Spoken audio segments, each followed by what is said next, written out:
machine learning and how machine learning is helping in digital transformation. So,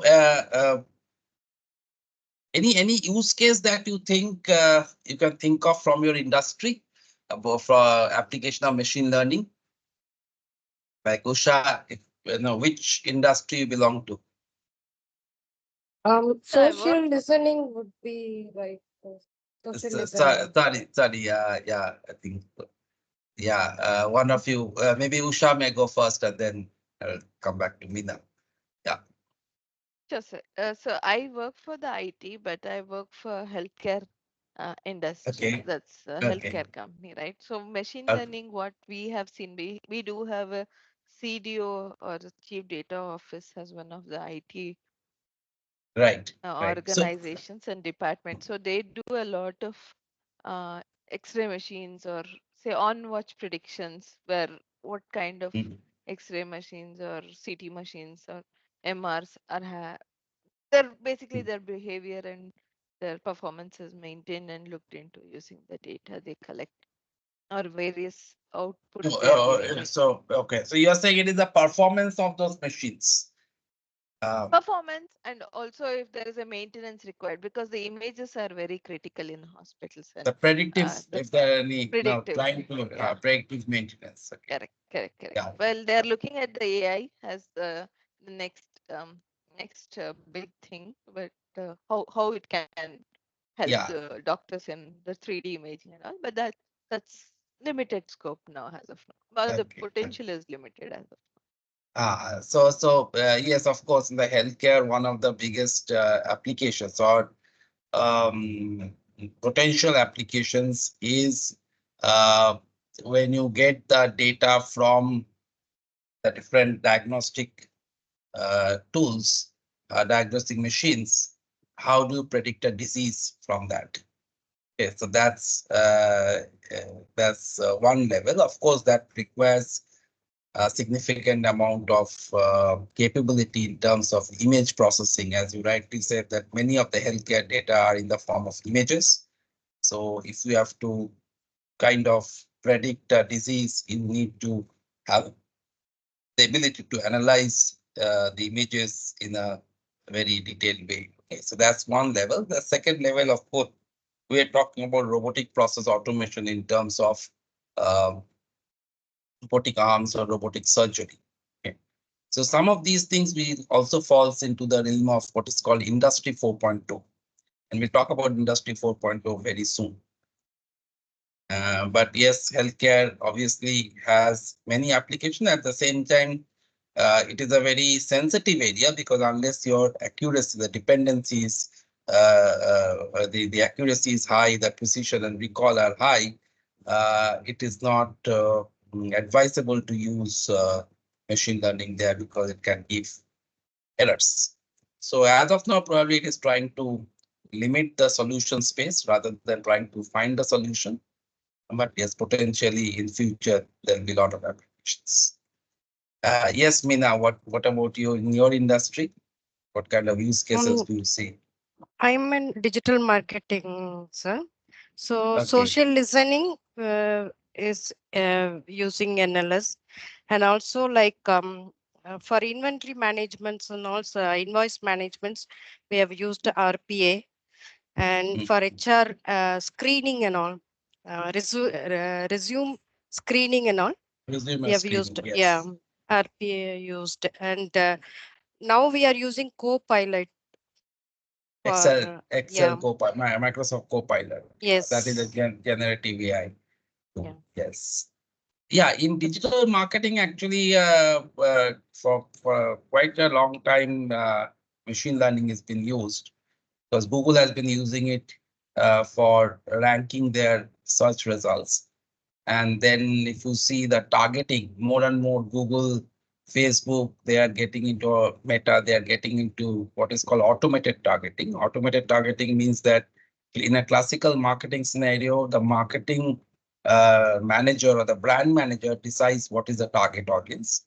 Now, what these guys are saying is that you don't have to decide your target audience, at least at the micro level.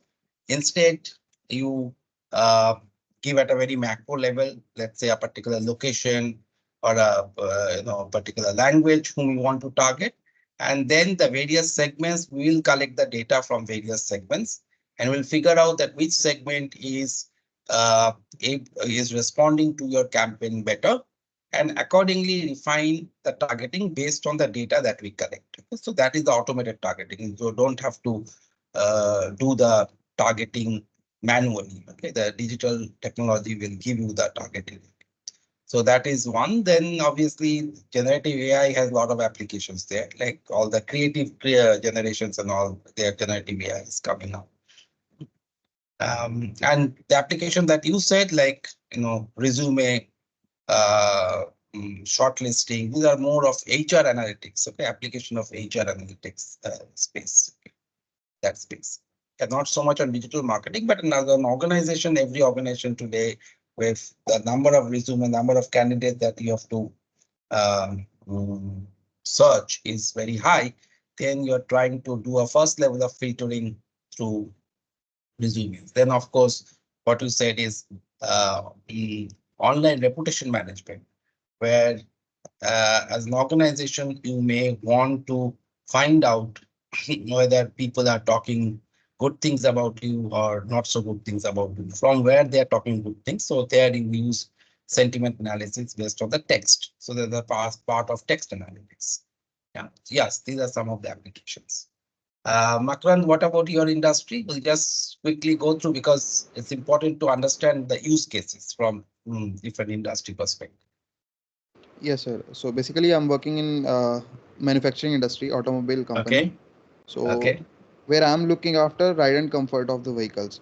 So we are already using machine learning, like what kind of material we will use and what will be the noise kind of performance we will get somewhere. Okay, so we have a huge database and we are trying to predict what will be the properties if we mix some materials and what will be the physical properties that we want. So in this way we are using, and apart from that I could see one more application in safety. So suppose we are where the safety is priority, they have implemented some computer vision and machine learning programs where while walking, if person is using phone, so it will alert the people that please don't use the phone. These are some Right. small applications that I can see in my industry. Right. Computer vision, for example, if somebody is getting into a particular workspace without a personal protective equipment, PPE, then there'll be an alert, or sometimes there can be when the gate can be opened only when the requisite personal protective equipments are on. Okay, so the computer vision will check whether the worker is wearing those PPEs, and then only the gate will be opened. So manually also that can be done, but then manual processes can be compromised. So there can be some cases where the gatekeepers let the workers go in, but this automated process will prevent any such kind of violation. Okay. Apart from that, of course, predictive maintenance is a very key area in application in the industry. There is the entire area of Industry 4.0 coming up. And I'm not sure if you have heard about the concept called digital twin. Makran, have you heard about this concept, or are you applying any of these kind of things? Huh? Yes, sir. I have heard, but not in detail. Okay, okay. Yeah, yeah. So yes, so I will briefly talk about digital twin also, what exactly it means and what it does. Okay, in one of the sessions. So digital twin definitely is going to be one of the key areas of digital transformation as far as manufacturing industry is concerned. So classically, what has happened, that digital technology has touched initially the customer side of any product. So that's why you see that most of the digital concepts are applicable initially to the e-commerce kind of companies or B2C kind of companies. But over a period of time, this is penetrating deep into the manufacturing sector as well. So that's where the industry 4.0 comes. So digital twin, is it something similar to computer simulations or? No, there's a difference between simulation and digital twin. Simulation is one way. So I can simulate a factory. So I can have, for example, parameters of a factory. Let's say I have an assembly line. In the assembly line, there are certain workstations.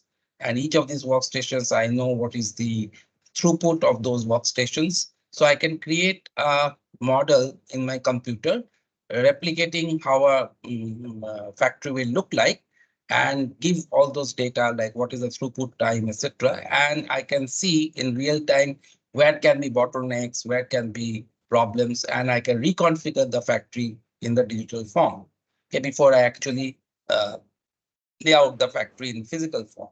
But simulation is only one way. Okay, so there's no real data exchange with the factory.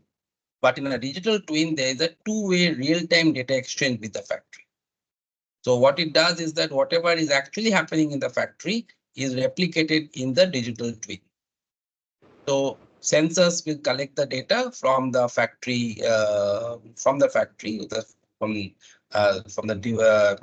equipment that they use in the factory.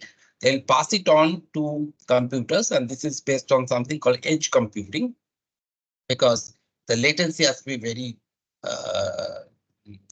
low. Because if it is a stranded cloud where the data has to go to a central server, then it may take a long time.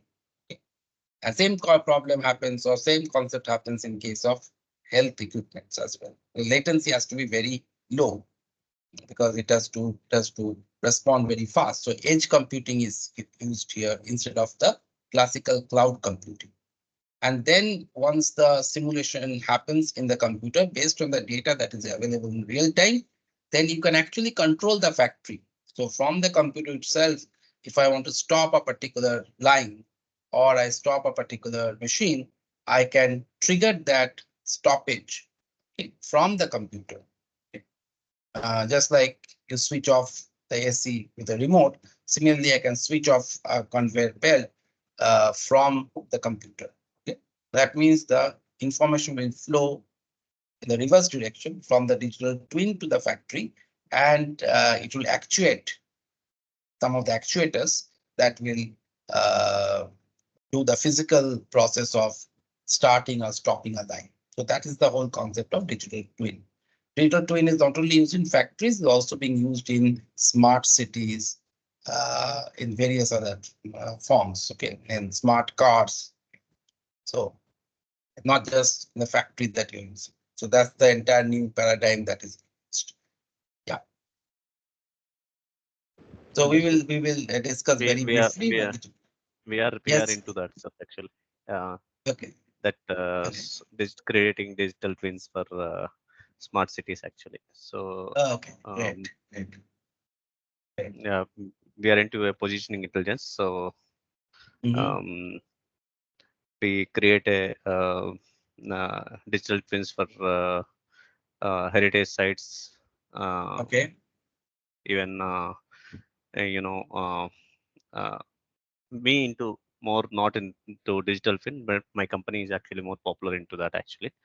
So I am into a survey background. So means IT software solutions only, but we provide software solutions for surveying related. So where we have a drone surveying, we have a flight surveying, and we do using total stations and all.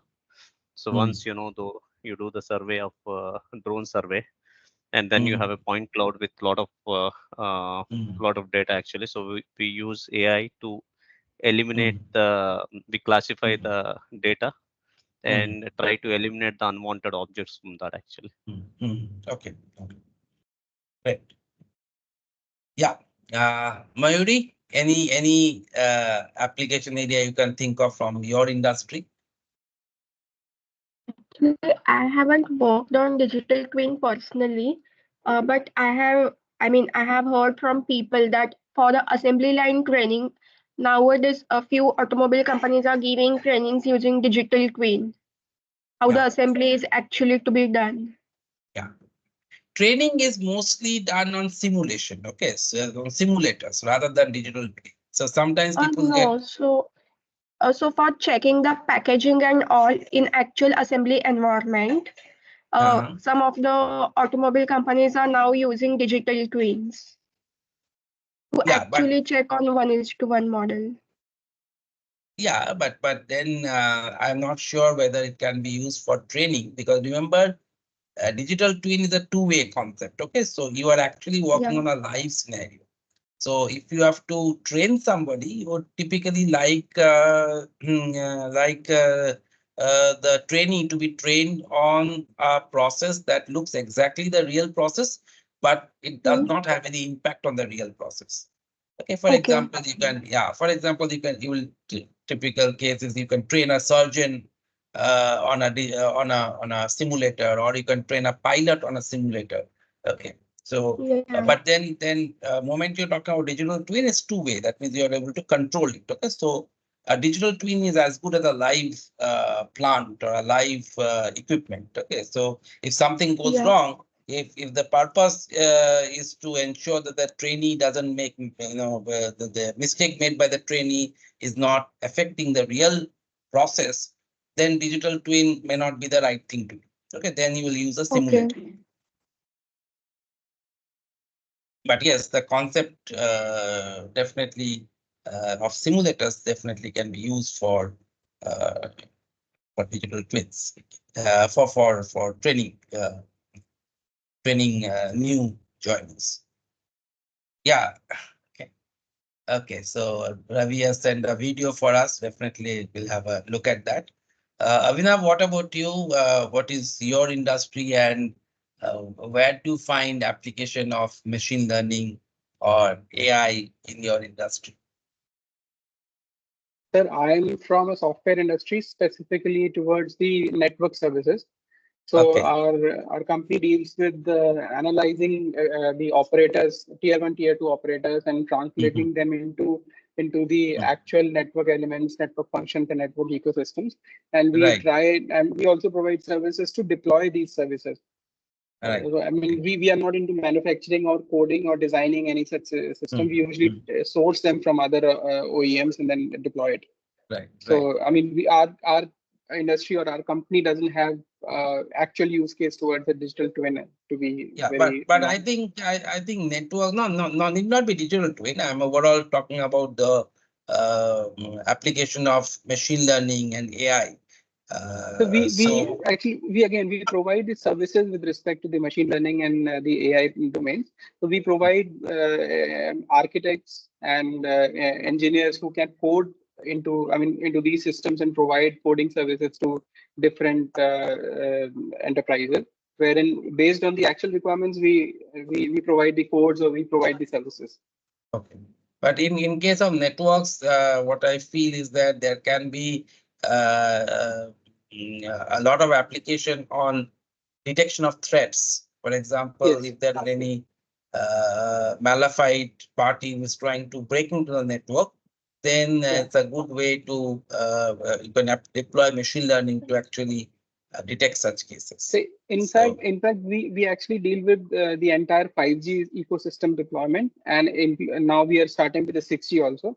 So what we have seen is that the complete network deployment scenario is changing from physical manual intervention towards automated the CI/CD CT kind of DevOps environment, and we actually we have followed the specifications provided by the 3GPP and the other standardization organization, wherein they are mandated to have the network data analytics function into the network ecosystem, which can take in the data, process it, and then provide a dashboard and insights about what exactly is going on inside the network, so that operators can make use of it and monetize, or probably make it more efficient from all perspective, from overall operations perspective.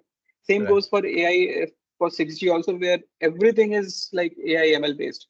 Every use case or every network use case that we deploy and realize, everything has to be data driven, everything has to be machine learning driven and AI driven. Right. No, absolutely. Yes, Srimanta, what about your industry and any use case that you can think of in your industry? I'm also from software industry. I'm from RPA background. robotic process RPA. automation. Okay. Yeah. So that itself So is yeah, a here, yeah. yeah, there are a lot of client we are currently handling where we are receiving multiple documents in a multiple format. So the classification, extraction, those are in that case we are using that ML everything. But the tool which currently we are using, it itself giving that opportunity. We don't have that much clarity background what is it is doing, but yeah, we are using that also. Okay. Fair enough. So, so my objective was just to, get an idea about whether you're able to identify the use cases of AI/ML in your industry and to what extent you are involved in that. Good. So today, what I'm going to discuss is another very interesting technology, which is called blockchain. So I'm sure all of you would have heard about this term, two terms, blockchain and Bitcoin. Maybe some of you are investing in cryptocurrency also, but I'm not discussing about investment decisions in cryptocurrency. That's a completely different thing. That's a domain of investment. So their crypto is being treated just like an asset, like gold or commodity, and based on the market is going up or going down, and typical financial analysis that you do. Many of those also apply over here, and based on that you invest or buy or sell. So that's a completely different domain. That's not what we are discussing here. We are discussing the application of blockchain in industry. What are the typical where blockchain can be applied, where blockchain need not be applied, or blockchain can be an overkill. It doesn't give you any benefit. What are the challenges? Okay. So before we go into that, I'm sure all of you heard about it. So what is your idea about Bitcoin and blockchain? What is it? I mean,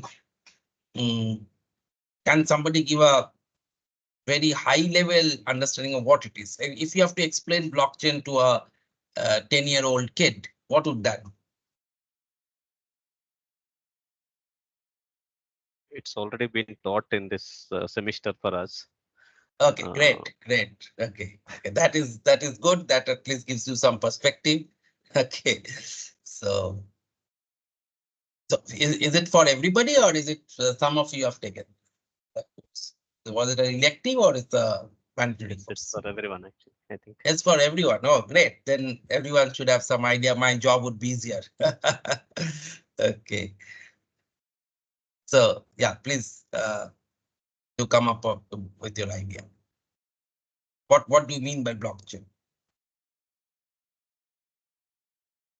You have to describe in maybe a couple of sentences.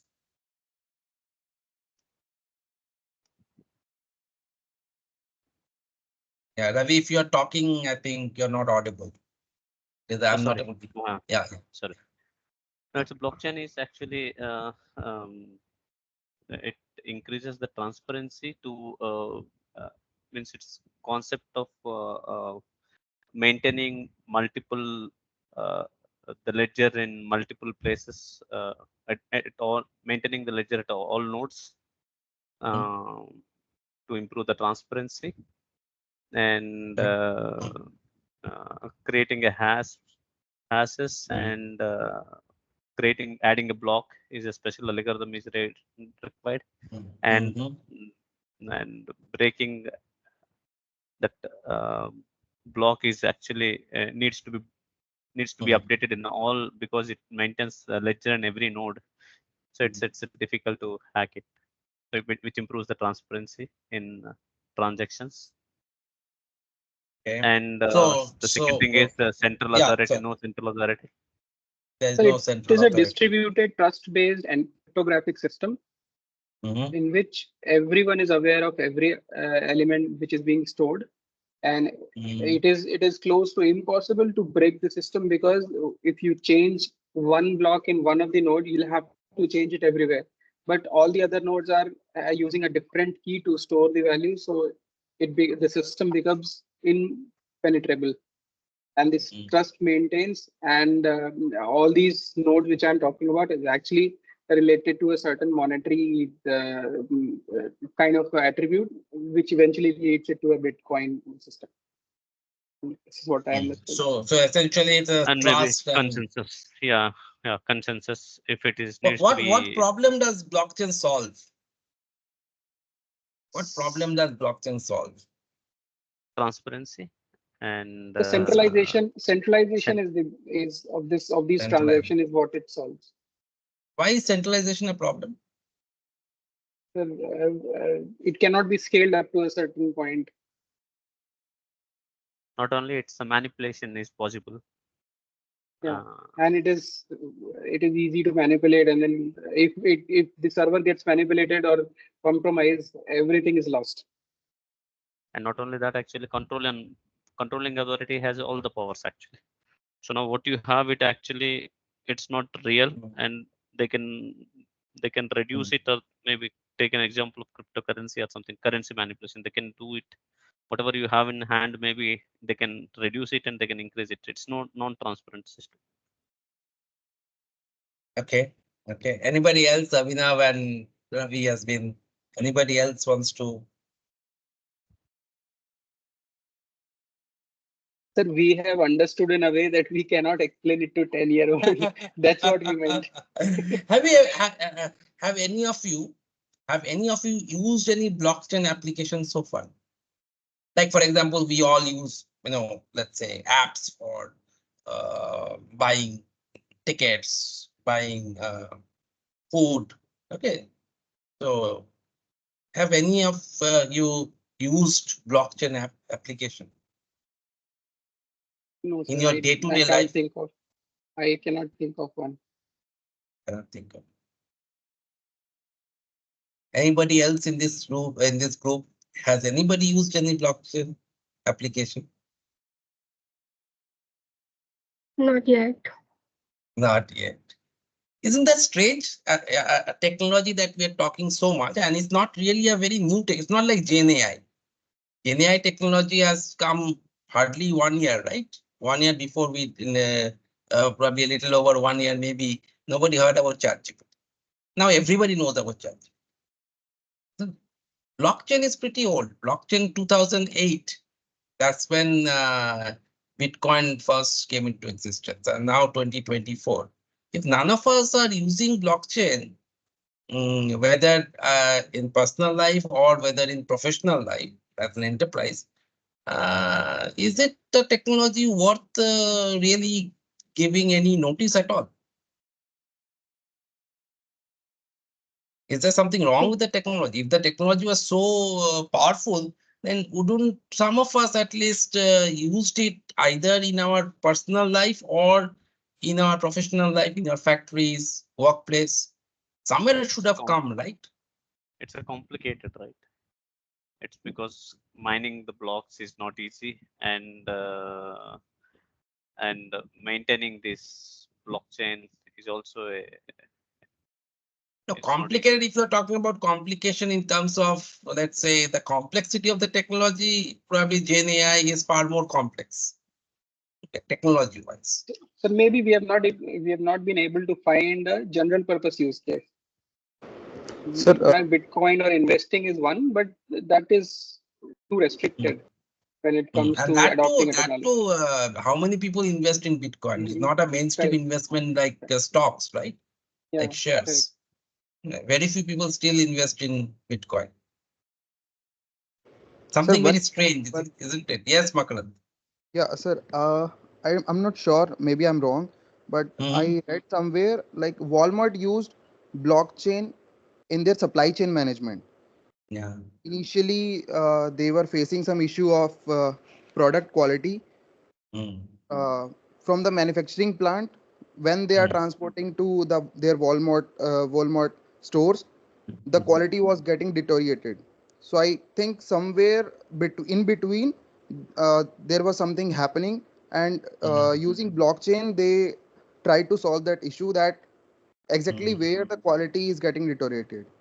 Yeah, that's a very the famous case. Okay, and there are two famous cases. One is this Walmart case. The other is what is called the IBM Maersk. Okay, where the supply chain, the transcontinental supply chain efficiency is increased by using blockchain. But having said that, have you ever, tried to find out the authenticity of a product or a drug using blockchain?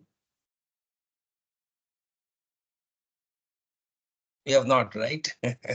It is still in the case study. In the Harvard case study is there, but in the physical world, did you ever go and check? Okay, in the supermarket, okay, this is what I am buying. Is this product, let's say something like ice cream, a typical again use case that a cold chain, whether the temperature was maintained throughout the supply chain for ice cream when the ice cream is coming to your doorstep or ice cream is going to the supermarket. Have you ever checked that, okay, did it actually maintain the temperature in the cold chain? Okay, probably not, right? So it's a very strange thing that none of us actually have seen any application on blockchain. Okay, whereas you're having an entire course on that. Okay, so my point is there is a lot of hype around it. Okay, and the hype is because the technology is very difficult to understand. And the use cases are also very complicated. Okay, and that's why there's a lot of hype around blockchain. And the hype has reduced a little bit now, but if you look at 2017, 2018, there's a huge hype. There's a lot of startups that came up. Most of them failed. Okay. But we need to understand the blockchain in a very simplified way. And let me try and do that even though you had a course. Just as a part of, let's say, a recap or a part of integrating that as a part of digital transformation, we'll just have a quick relook of at a simplified approach of what blockchain actually trying to do. Okay. Sir, we just So, had a lecture only, not a full course. So in digital acha. technology, we had only one lecture regarding this Okay, blockchain. okay. Oh, acha. I thought it's the course. Okay. It was, so was it a part of some course or it was an independent lecture? So that was a part of a course, digital technology and analytics. Okay, digital technology. Fair enough. So there are a lot of, it seems there are a lot of courses on digital. Okay. So let us first talk about this cryptocurrency, okay, because that's where it all started.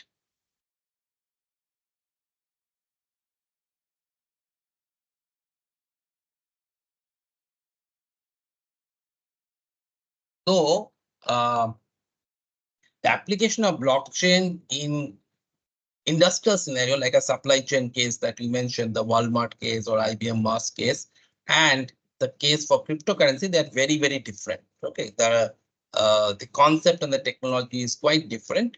But though it started with cryptocurrency, let us start with that, and let's try and understand to what extent that is also applicable in case of industry. So what is the problem of a normal currency? There's a paper currency, what is called a fiat currency.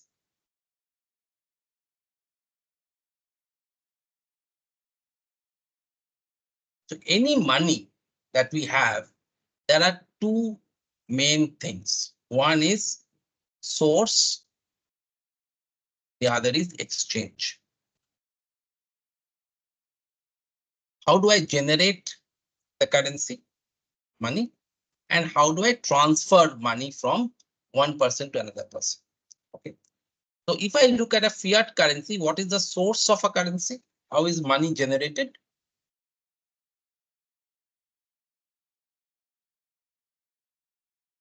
Who generates the money? The currency.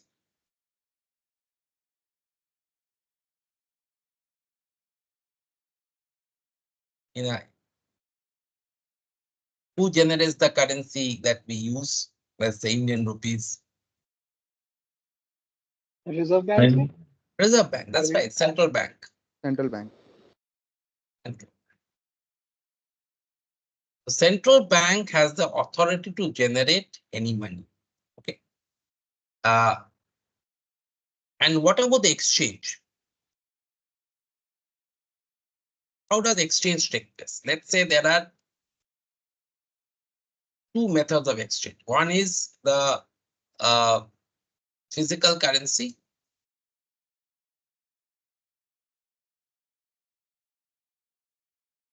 and there's a digital currency.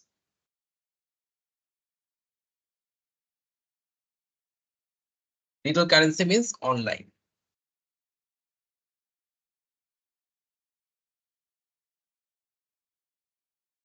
Okay.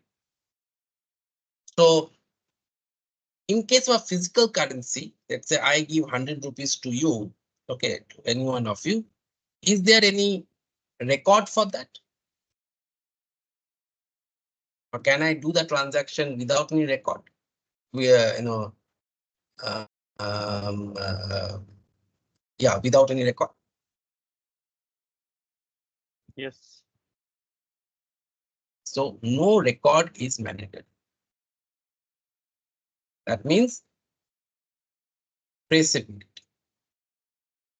That's why all the let's say the illegal money transfer happens on physical currency, because it is difficult to trace the physical currency from where it came and where it went. Okay. What about digital currency? Is there a record?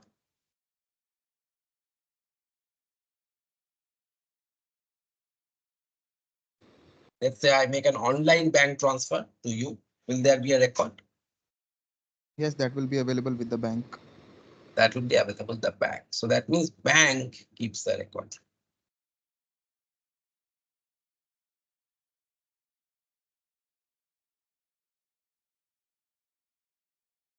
So if you look at the fiat currency as a problem, okay, now why I'm saying that if you look at this problem, because there may be a problem, but in order to solve the problem, we should not get into a bigger problem. It should not be from frying pan to fire. So for a moment, if I consider that, what is the problem with the fiat currency? If the first problem is that if the central bank, which is the sole source of currency, generating currency, the central bank has the power on the value of money that I own.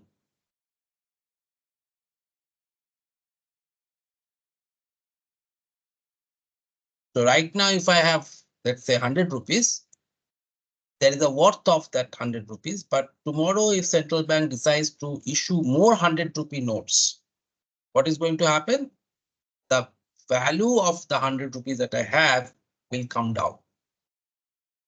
Why? There'll be an inflation. Okay. The goods that I can purchase with 100 rupees, I'll no longer be able to purchase the same goods with 100 rupees because there are more 100 rupees in the market. Correct? So the central bank has the power on the value of money that I own. In other words, the central bank can control the wealth that I own. If I do a transaction on physical currency, traceability is a problem. On the other hand, if I do an online transaction, the bank keeps the record, but again, the bank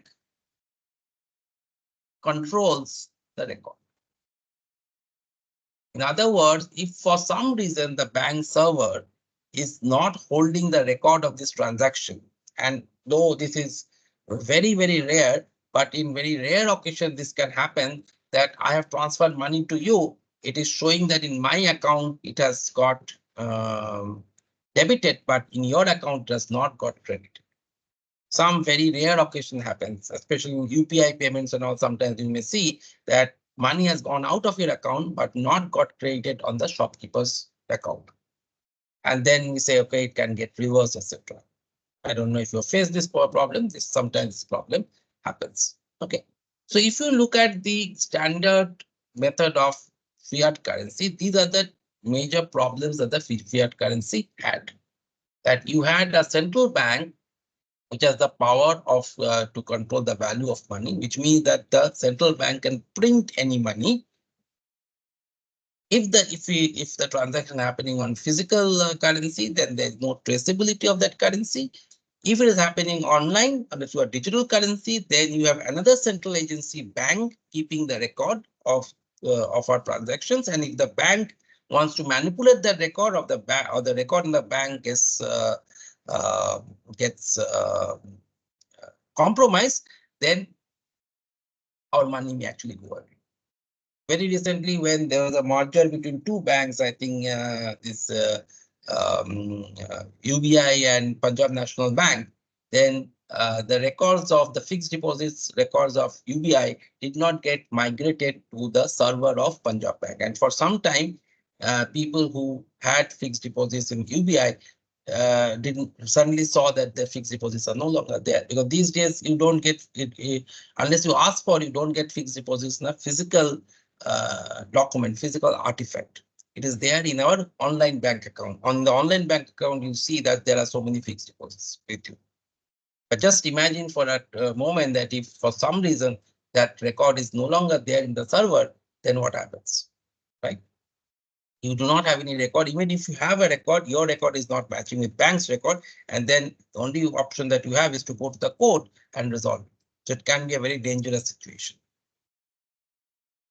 Okay. Fine, everybody clear about this problem?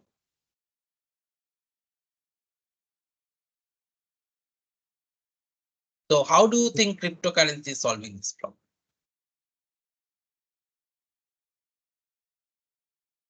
Today, one of the popular cryptocurrency obviously is Bitcoins.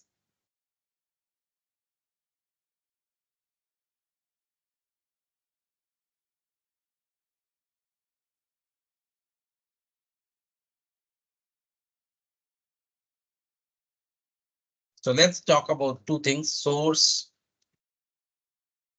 and exchange.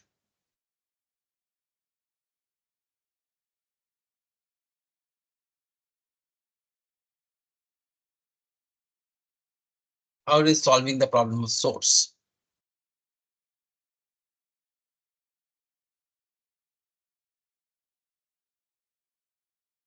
Who has the power to create currency there? Case of cryptocurrency.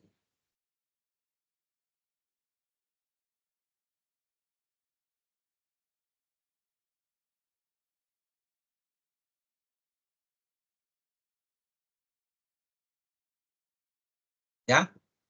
Who is playing the role of equivalent to central bank?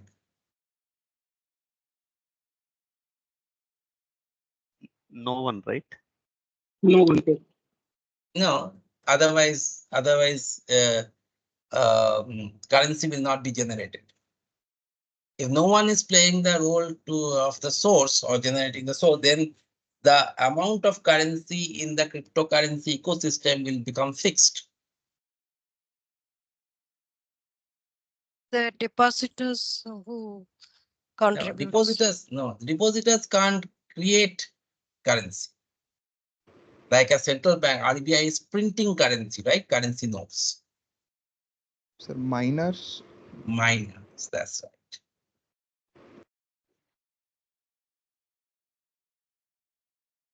So the role of a central bank is played by miners. But then how are you ensuring that so what is our problem with central bank? The problem with central bank is that there is no direct control in the central bank. It's what we are saying, it's a central authority. Okay, it's not a decentralized system. So after all, central bank is responsible, and that's where we'll say that we'll talk about, are you going from a better, not so good system to a better system, or we're going to a worse system? Okay. So central bank, it's incorrect to say that there is no control. After all, central bank reports to the government of the country. And the government of the country, in most cases, is an elected government. So there is a power of the people, may not be immediately visible, but there is an indirect power of the people. If the central bank is doing something which is detrimental to the interest of the people, the government will fall. As we have seen in many cases, the inflation becomes too high, the government will fall, because the central bank failed to take a right monetary policy. So it's incorrect to say that the central bank is independent. There is a control. But still people feel that there's a centralized authority. Central bank is after all a centralized authority. There is no immediate control. They can decide to print money. And can we decentralize it by this concept of miners? And what are miners? Miners are nothing but computers.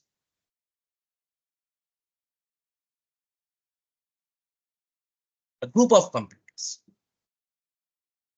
Now, how are they generating money? Crypto? What is the mode of generation of crypto? Like a central bank can print currency at that kind of work and proof of stake, sir. Proof of work? What is that? What is proof of work, proof of stake? What is that? Creating a hash. No, that's all technology. Okay, if you have to explain in a very Maybe simple way. create a block. Okay. The block and all will come later. Okay, that will come for the exchange. Okay. So here the miners are creating crypto. How is the miners creating crypto? Like a central bank will, let's say tomorrow RBI decides to print more money. The RBI will obviously, there will be a governance process. There must be some approval process. Contributing the computing power into the system will lead to kind of exchange of computing power in terms of the money, maybe. Okay, so essentially the miners are generating crypto in the form of reward. So miners are rewarded for doing some work. That's why it's called a proof of work. So miners are doing some work, and for that work, they are given that money from nowhere, additional. So it's not that some other parties. So there are many parties in the block. Okay. There are many parties in the block which may be transacting. And there are few miners also. Okay. Now, these miners, they are getting reward for doing something. And this reward is not coming from any of these parties, not that D is sending crypto to miner or A is sending crypto to miner. Because if D is sending crypto to miner, this is a zero-sum game. No extra cash is generated. It's like I giving 100 rupees to you. No extra money is generated in the system. Okay, 100 rupee, I'm 100 rupees poorer, you are 100 rupees richer. It's a zero-sum game. But extra money gets generated into the system only when central banks prints more money and puts it into the system. Similarly, when a miner does some work, gets some reward, then the algorithm will award certain cryptocurrency to the miner. So if there are whatever 100 bitcoins in the system, and let's say the miner now has one additional bitcoin, now this one bitcoin will be awarded as a reward to the miner, and the total crypto in the system will be 101 BTC.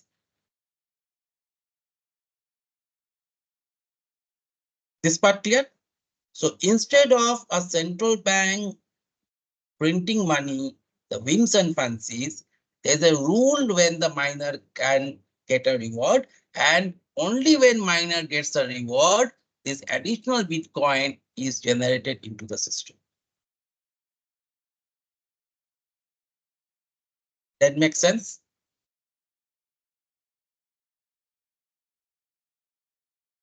Yes or no?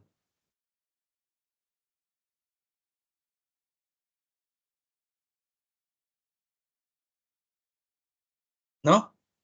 Let me know if it is not clear.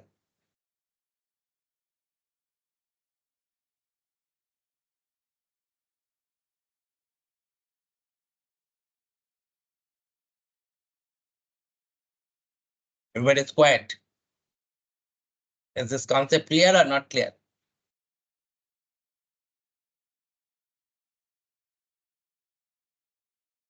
Yes, sir. Okay. So reward for what? Reward for what are they rewarded for?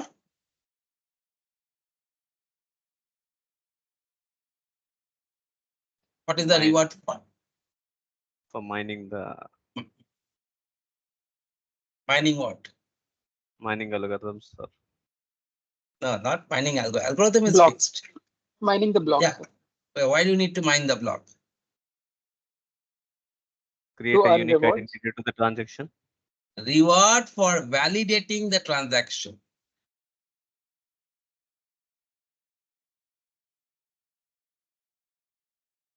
Here you had two things. You had the central bank responsible for generating the money. You had the bank who is validating the transaction. Right. So if I have 100 rupees in my bank account, only then I can give 100 rupees to you. Can I give more than 100 rupees to you? No. Because the bank is keeping that record. In physical currency, I don't need that record. Because the physical object. So if I have 100 rupees note, there is no way that I can give you 200 rupees. But in this system where you don't have a bank, who validates the transaction? Who keeps the record of the transaction? Is the miner. The miner will be validating the transaction, that whether A can spend 10 Bitcoin to B. Does A have the balance? Okay. And for validating this transaction, the miner has to use some computing power. So in return of the computing power, certain amount of Bitcoin, and that amount is fixed. Okay, fixed means it changes. It changes it halves every 4 years. Okay. But it's not for every transaction, the reward will vary. For every transaction, the reward will be fixed till the reward changes after a period of time. Clear?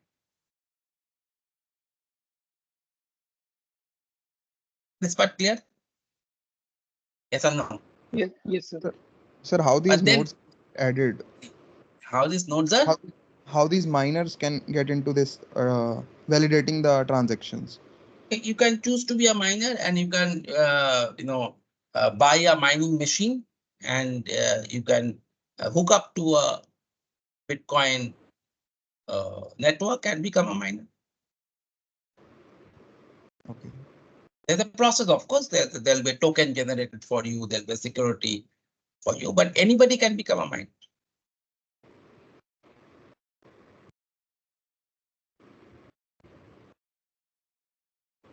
Okay, so I'm not getting the process of how to become a miner. Okay, because that will become a little different discussion altogether. But it's a technical process. You buy there are special computers that you need to buy because it has to have the computing power, and you have to hook on to the Bitcoin network to become a miner. Understood, sir. Okay. But the question is that how do we ensure that the miners are not compromised? Because here there is no central authority. Consensus mechanism. So what you need to have is a competition.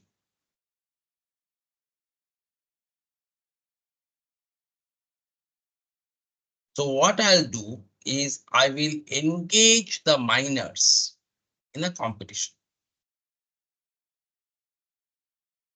And I'll say that the reward will only go to one of the miners. Which miner? The miner who can solve a puzzle.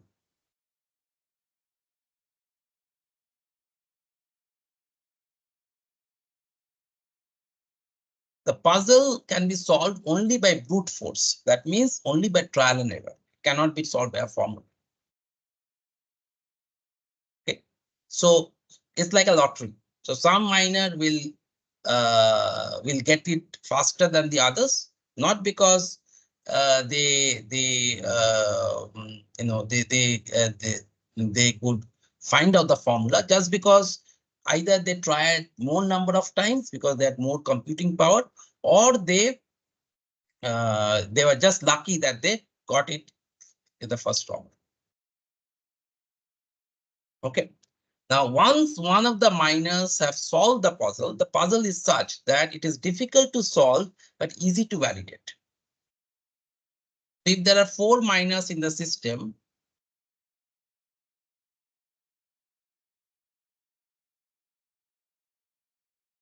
moment one miner thinks that the miner has solved the problem, the miner will broadcast the solution to other miners, saying that, hey, I have got the solution.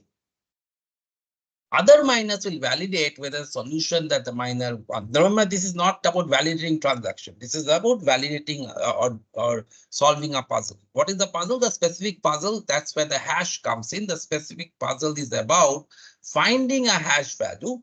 What is, by the way, hash?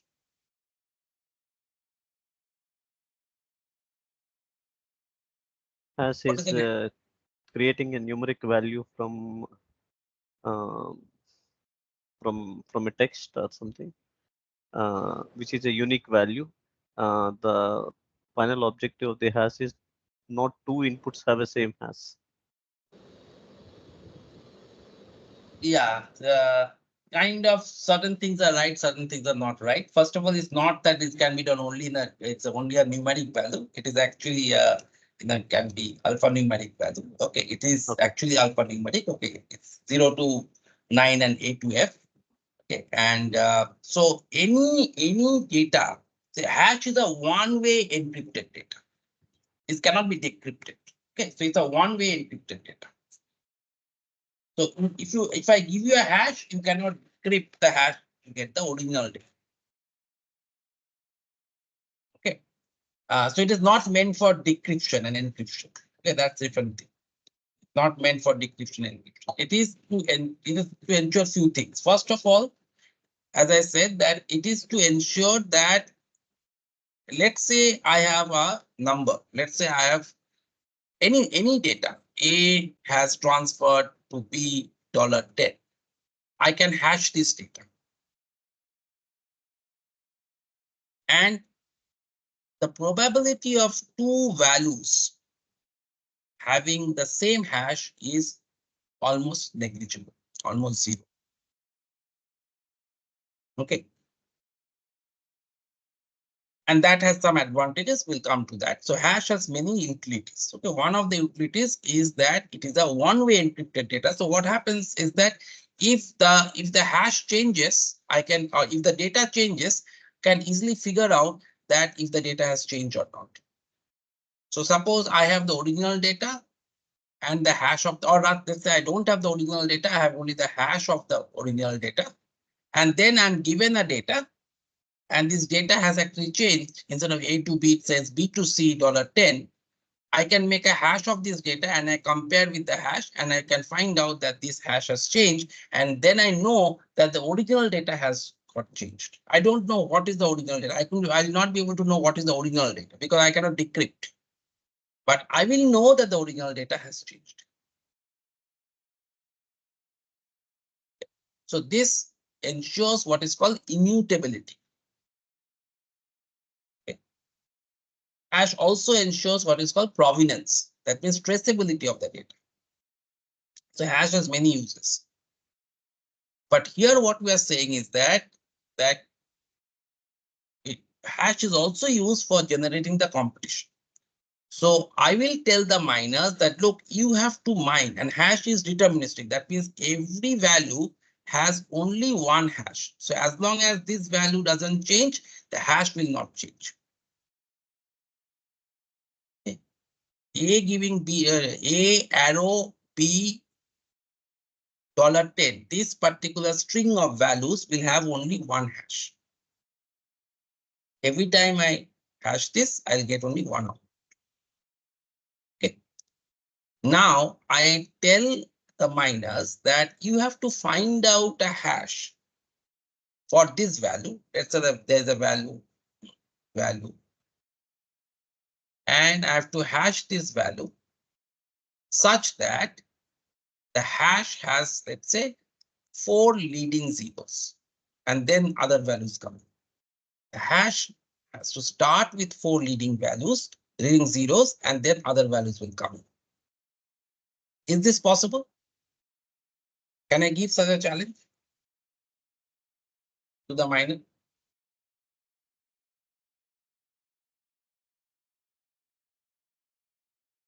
Yes or no? Or have you understood the question or no? So not understood, then tell me. It can Not be easy done to actually. understand. No, no, Sorry? I understood, sir. This is, Yeah, yes, we can give this challenge, I think. we can give. Yeah, we can give this kind of challenge. We can give. Okay, so you think that we can give this thing? We cannot give this challenge because every hash of every value is a deterministic. It may or may not contain 4 leading zeros. Okay. Okay, so how can I? It cannot be a challenge, right? It is always same answer. But So the we have a value must. leading data. We have. So if I have to get a hash with a leading 4 zeros, there has to be a variable which I have to play around with. Correct?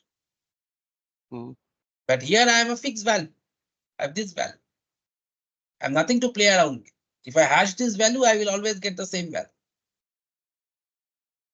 So the variable is something called a nonce. That means the miners are told that you play around this number called nonce. It can be any number.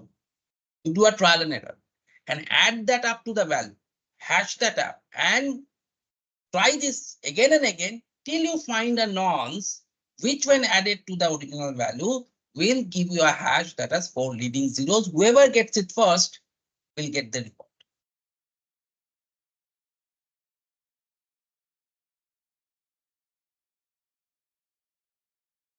Got it? This is the competition. Sir, can you please explain once again? So we are asking the miner to validate the transaction. But we are saying that all miners will not get the reward. We want to bring in a competition. And remember, there is no separate judge for the competition. There is no central authority. The miners themselves are the competitors, miners themselves are the judges. Okay. So what is the competition? The competition is that each miner has to find the hash for the value, for a particular value. What is that value? The value can be anything. Value can be A transpose B $10. Remember that hash can be for any type of data. It doesn't have to be any table or any structured data, anything. Any data, any string of characters can be hashed. And hash will always give one fixed length of values. Okay, the most common hashing algorithm is SHA-256. So using that hashing algorithm, I'm asking the miners to hash any value that holds the transaction. That means A is transferred $B to B, $10 to B. But you have to create a hash in such a way that hash has 4 leading zeros. Now, if I just hash this value, the competition is not valid. Because if I hash any specific value, the hash will be a fixed value, fixed hash. There's no chance of, and that may not have any zero. Correct? Yes or no? Yes, sir. Okay. So what do? I have to add another variable to that, which when added to that value, and if both of these are hashed together, then there's a possibility that the hash will contain 4 leading zeros. And I have to ask the miner that you vary this value. That value is called nonce. You keep on doing trial and error on the nonce till you get a nonce. When added to the actual value gives you a hash. And whenever you get that value, you shout out saying that, yeah, I have got that value. And you shout out to the other miners.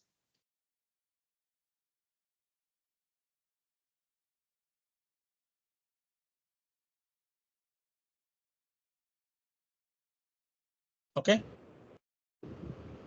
This part clear? Sir, is it something like we miners are adding blocks and they are generating hash to it? And first they will generate hash. Okay. Block will come later.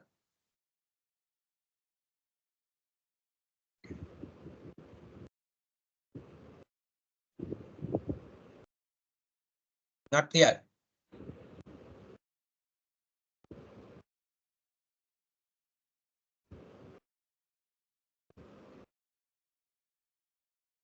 Not clear, yes or no?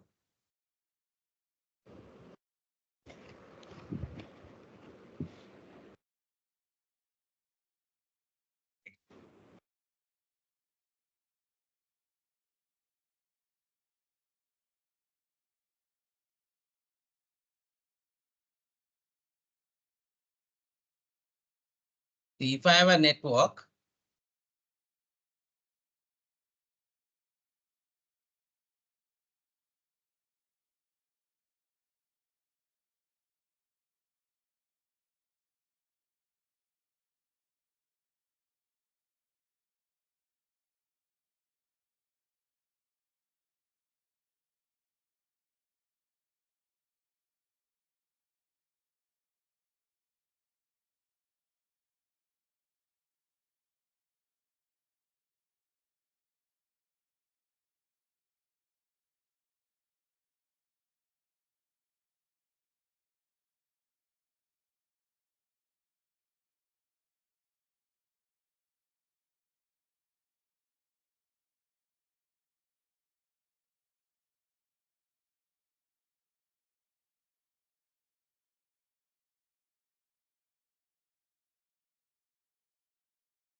okay.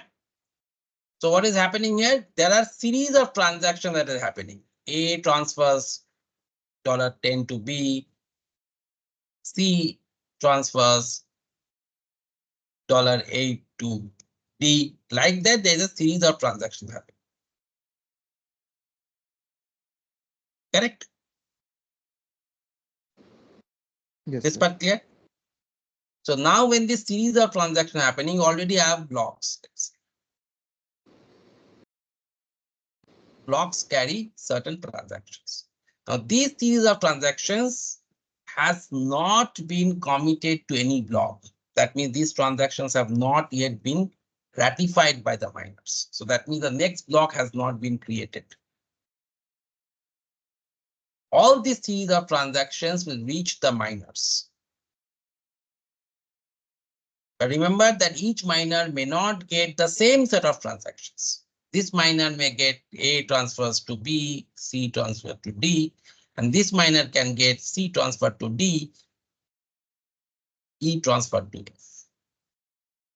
The set of transactions that each miner is getting may be different. Can you tell me why?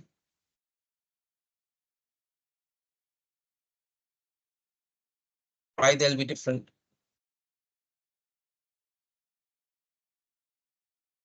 To make it power efficient. Why each miner has not got the same set, is not seeing the same set of transactions. Miner M1 does not know that there is a transaction E transferred to F.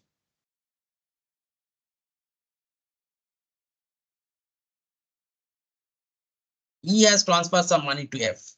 Okay, but miner 1 is not aware of it. When this can happen? Remember that none of these transactions have been committed. They have not been added to the block. The next block. They'll be added to the block, next block only when one of the miners ratify. Or not one of the miners, I mean, when the consensus is reached. But in order to do that, the miners have to ratify the transactions. But miner M1 has not even seen this transaction, E. Miner M2 has not seen the transaction, A has transferred to B. When can this happen? Sir, when we have a large number of transactions. When there's a propagation delay. Remember, this is a network. Okay, there'll be a propagation delay. Transactions are not reaching M1 and M2 at the same time. A transferring to B, this transaction has not reached M2. Maybe M2 is far away. Even the transaction E transfer to B has not reached M1 because M1 is far away. So at this point of time, let's say T1, when a new block is supposed to be drawn, the miners are seeing different transactions. They are not seeing set of transactions. Now, what is each miner doing? Each miner, moment the miner sees this transaction, they are starting to mine. What is mine? Mining the block mean? Mining the block means find out a valid hash such that the data that the miner has, which is A transferred to B, C transferred to D, plus the nonce, gives you a value that has certain number of leading zeros. This number of leading zeros is fixed by the algorithm. More the number of leading zeros, more difficult is the problem. So the miners are doing trial and error on this nonce till the miner finds out a hash that satisfies this condition. Moment the miner finds it satisfies the condition, miner says that yes, I have got a solution. Okay, and the miner propagates that the solution has been received to other miners. Let's say there's another miner, miner M3. So the miner will propagate the solution to other miners.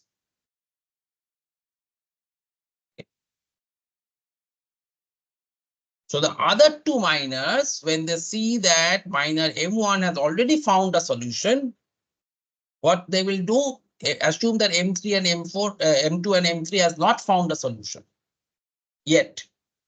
Moment they see that M1 has claimed the solution has been found, they will stop the mining from their end, because there's no point of mining. Because if M1 is found valid, then anyway M1 will win the prize, win the reward. Rather, they will spend time, or rather computing power, to validate M1. Validation of the solution doesn't take lot of compute. Finding a solution takes a lot of compute. Validating the solution doesn't take a compute. It is like a crossword puzzle. Solving the crossword puzzle requires a lot of intelligence, but validating whether the crossword puzzle has been solved or not doesn't take a lot of intelligence. Same concept applies here.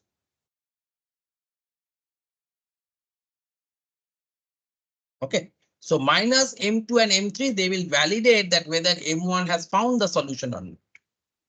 And as soon as 51% of the miners validate that yes, M1 has got the solution, then M1, the solution that M1 has got, these transactions will be added to the block. That's how the block will be added. And M1 will get the mining reward. And that's how the currency will get generated.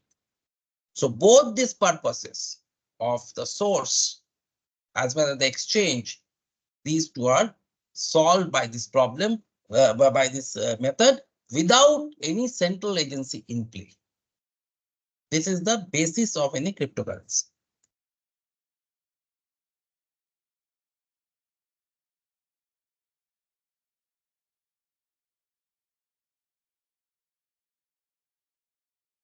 Let me know if this concept is clear.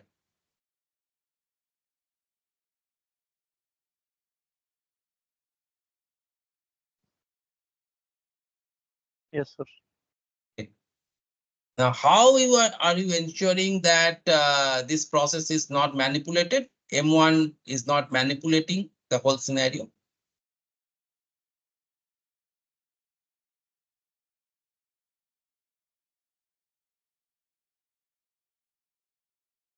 The transaction needs to be approved by 50 plus. So if M1 has to manipulate it, then M1 has to control 51% of the controlling computing power of the mining nodes.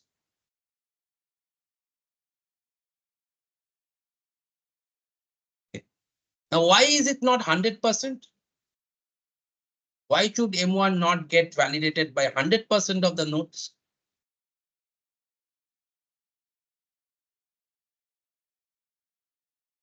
Ideally, everybody should agree, right? What is the problem of getting validated by 100%?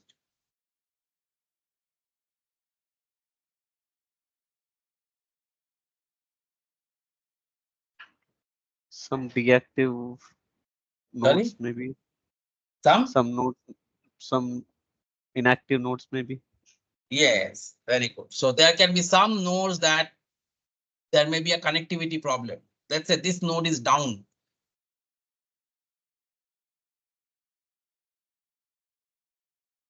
So you will not get a response from this node, not because that node is bad, but because that node is unreachable. The computer is down. So if you have 100% consensus, then there's a possibility of the whole system stalling. The next block will never get generated. Okay. So can it be 80%? Can it be 75%? Satoshi Nakamoto, who designed this, designed it for 51%.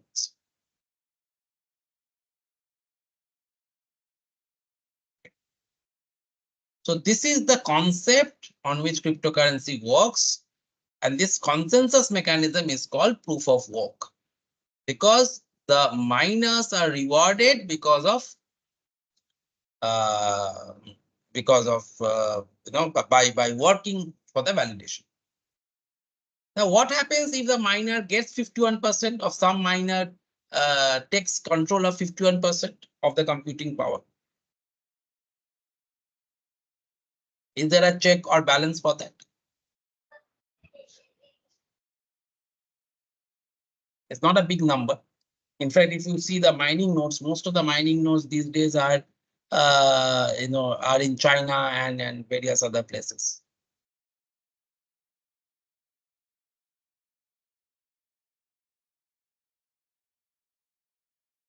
If some rogue agency gets the control of 51%, what happens?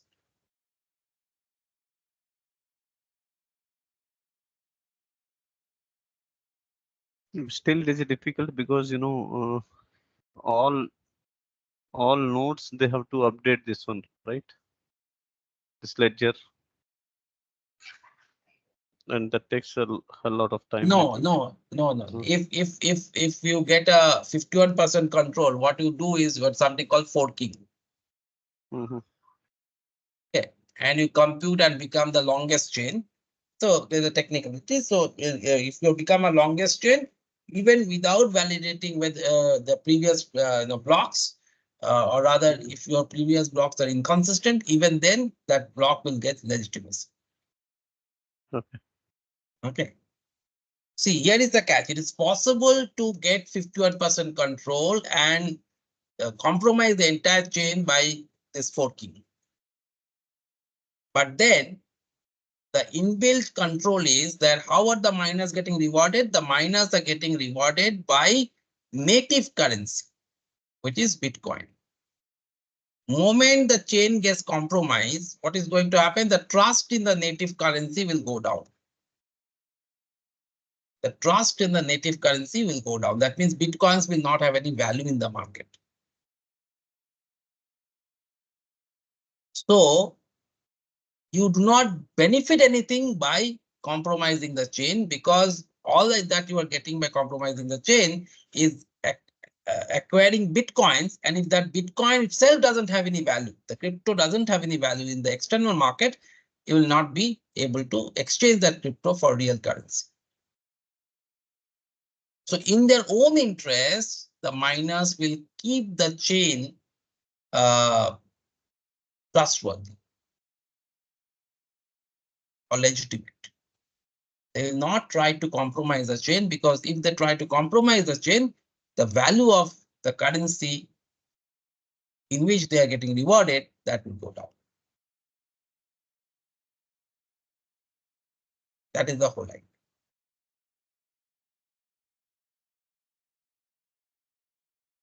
Okay.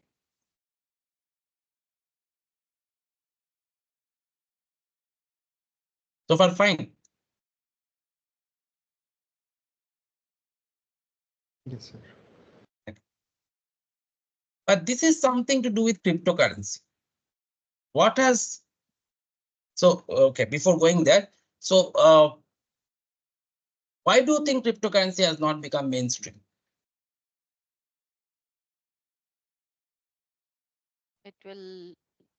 It's not approved by the government or the regulators, so it may kill the economic condition. Yeah, I mean, approved by the government, not by the government, is because the government perceives some risk. Correct. But And not government everybody. sees Hmm? Go ahead, Ravi. Sorry. So there are two fundamental problems. First problem is, as I said, are you from a frying pan to fire? These mining nodes, this compromise, if this gets compromised for some reason, are you worse off? I don't trust the central agency, but do I trust the miners more than the central agency? And after all, they're computers. We do not know who they are. At least we know who the central bank is, who the RBI is. We know who is controlling RBI. If something drastically goes wrong, can vote the entity that is controlling RBI out of power. The people of the country can vote, or whatever is the political system of that particular country, they may ensure that there is a check and balance. But here, these are invisible entities. We're just depending on an algorithm. Second is, the transactions are visible.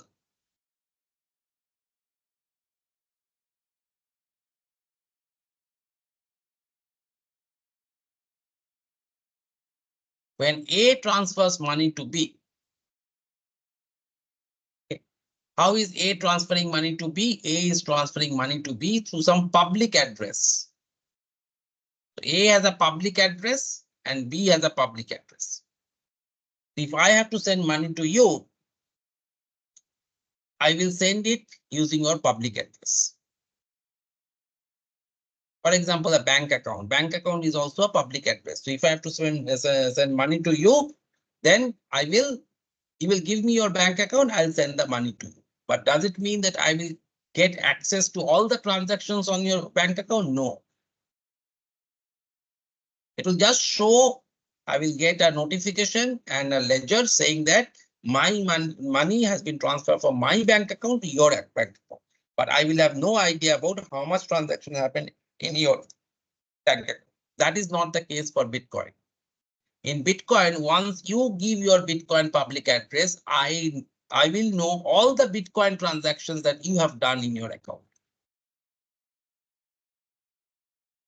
So there is a issue of privacy.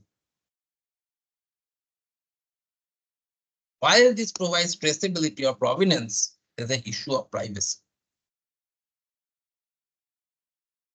But sir, apart from public address, they also have private keys through which they No. can access the transaction. Private key is meant for what? Private key is meant for authenticity. So when I'm transferring money to you, private key is ensuring that it is me who is sending money to you and not anybody else. Private key is not for confidentiality.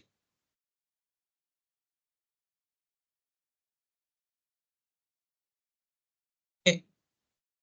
If A sends money to B, or A sends any data to B, if the data is encrypted by A's private key, this can be decrypted by A's public key.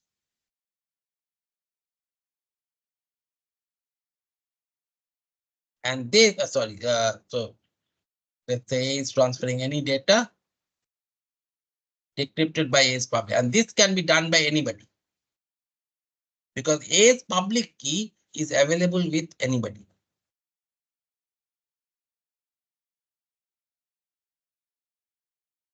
Clear or not clear? Okay, sir. So that is why Bitcoin does not ensure privacy. However, it does ensure immutability. How? If I have to change any value in this block, this block contains the hash of the previous block. This block contains hash of previous block. So what is going to happen is that if I want to change any value of this block, these two hashes will not match. And I have to go all the way to the final chain to check, to make all the relevant changes to make this entire chain consistent. Okay. Not only I have to do it for one node, I have to do it for all the nodes where this block is stored. This chain is stored. And that will require a lot of computing power.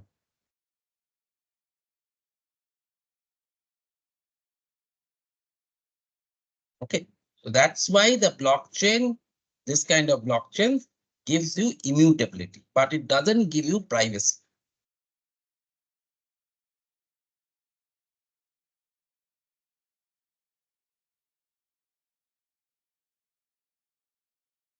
Okay, this concept is clear.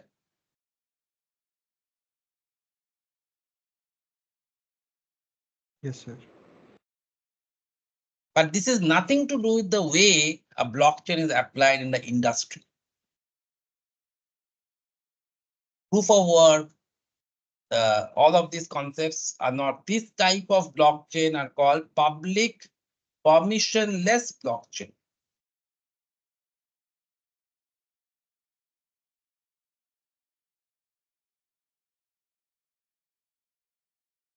Why public permissionless blockchain? Public means that anybody can enter this network. That's why it's public. Permissionless means that anybody can do any transaction.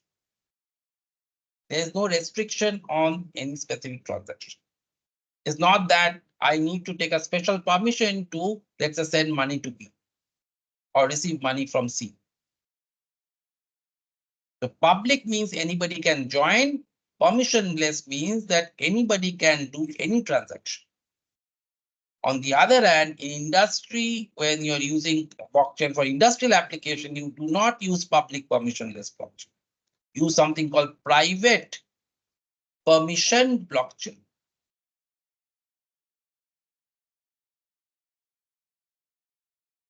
Private means that I need to take an approval to be a part of the blockchain.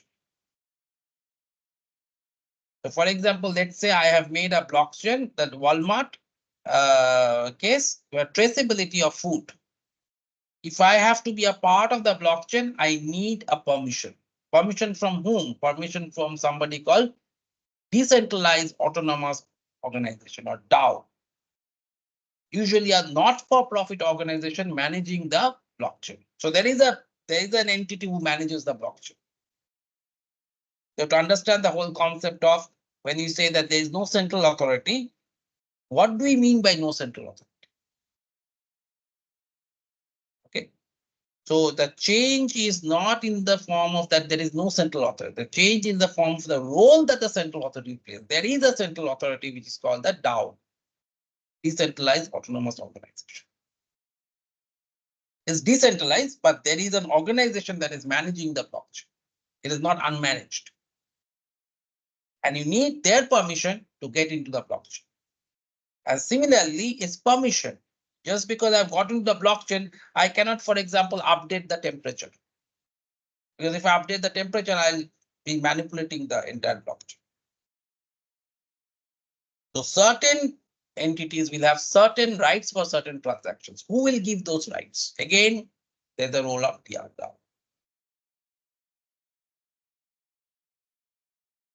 Okay. And there's no concept of miners there. There's no proof of work there. There is no cryptocurrency involved there. Usually, there are some cases where some people have tried with cryptocurrency, but most of the industrial blockchain do not have any concept of cryptocurrency. The concept is very different in a private permission blockchain, which is used in the industry compared to what is used in the Bitcoin. Okay, this part clear?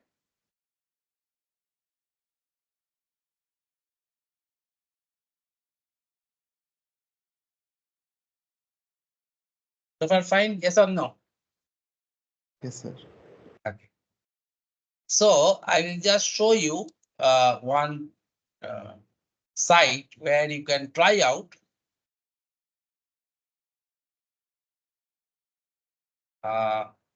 it's a toy site. It's not a real blockchain, but it simulates a blockchain, and you can try out how this whole thing works. Okay, this hash and all these concepts are understood, explained very well there.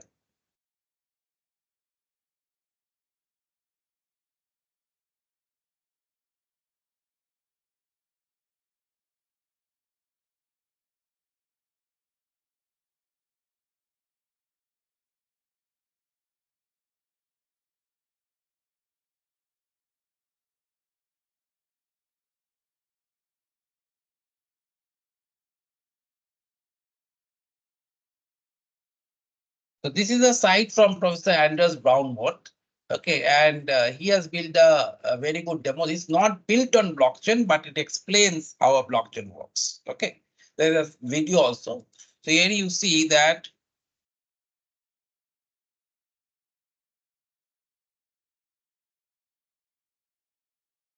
so first is the concept of hash. So what did we say?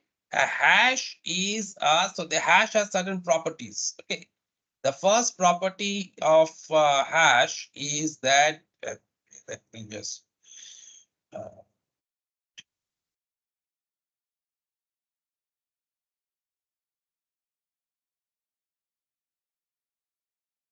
the first property is that it is of fixed length.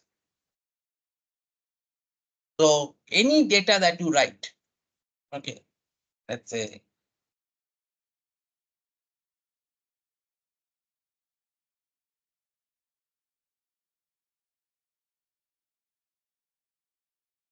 whatever be the length of the data, whether I have one data, whether I have the entire data, I have entire Mahabharata into it, it will still give me so many digits.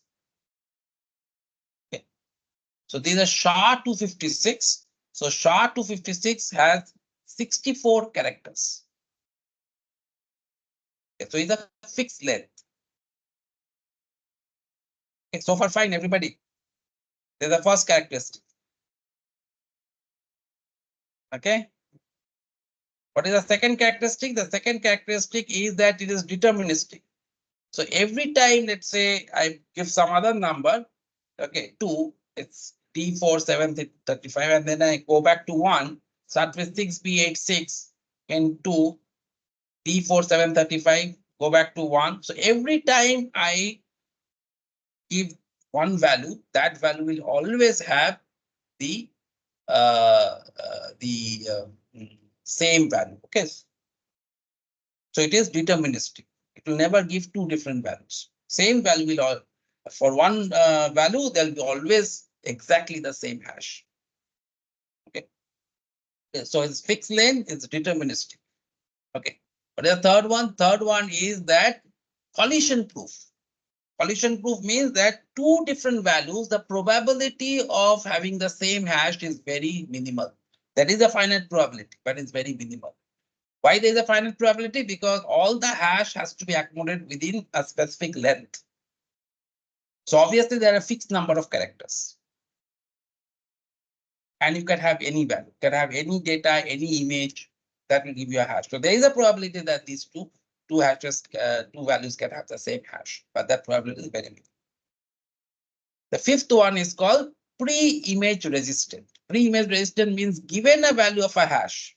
If I give you this hash, if I don't give you this value, you will not be able to find out what is the original value. Okay. You cannot crack a hash.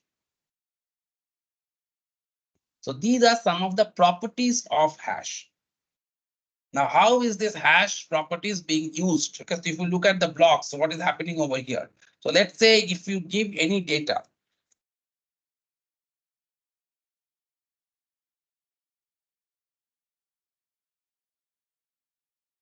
Okay, now you see that this has become red. The block has become red. That means it's invalid. This is what a miner does. Miner has to make this block valid because miner has to find out a hash such that this data plus the value of nonce will give a hash that has a certain number of leading zeros.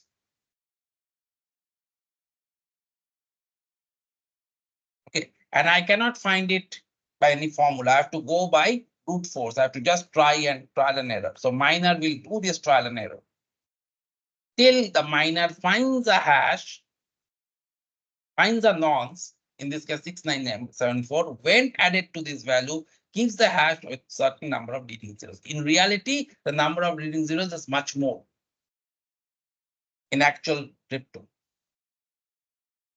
Okay, so far fine. Everybody, yes or no?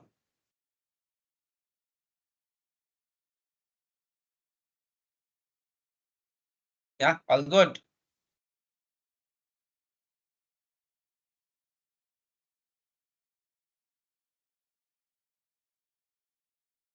Everybody quiet?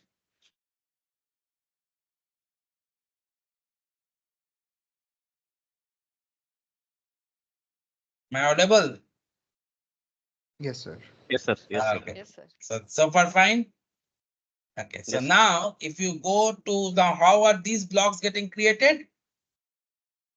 Now this way, so what is happening? A set of transactions are being generated. A is transferring money to B, B is transferring money to C, etc. Each of the miners are doing the mining, finding out the valid hash. Moment the first miner gets the valid hash, propagates to the other miners saying that I have got the valid hash. Other miners will immediately stop the mining. Why? Because there's no point in mining the same block again, because somebody else claims that they have found the hash. So rather I should validate and prove right or wrong. Because if I prove it wrong, then anyway I have an opportunity to mine again. But if I prove it right, there's no point in hashing mining further, because for that particular round, already the winner has been declared. So that's how the algorithm works. So there is a natural incentive for the miners to stop the mining and validate the other miner who claims that they have found a valid hash. If it is found valid, if 51% of the miners say it is valid, this block gets added to the blockchain. And then the process gets repeated.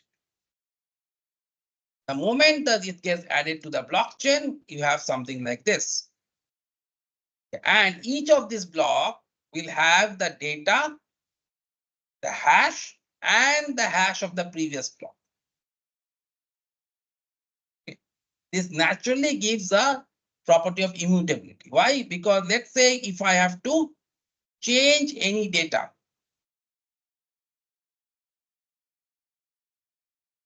in, let's say here, if I change any data, let's say A has transferred $10 to B, and I want to make it retrospectively $12. Let's say A claims that A has given $12 to B, when A actually has given $10. So what is A doing? A is going back and saying that I am changing this to $12. What is going to happen? All the subsequent blocks will become inconsistent.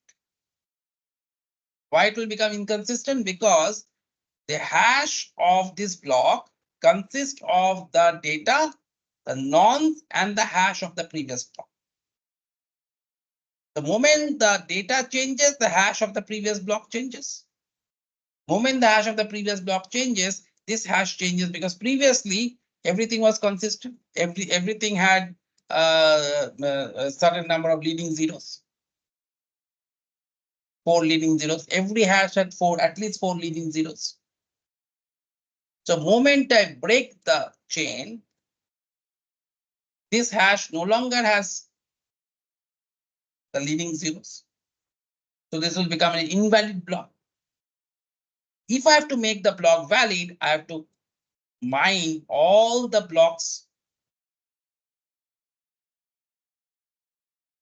Okay. If the benefit that I'm achieving by doing this, by mining, is not commensurate with the benefit that I'm getting by making the chain, there is no incentive for me to mine the blocks.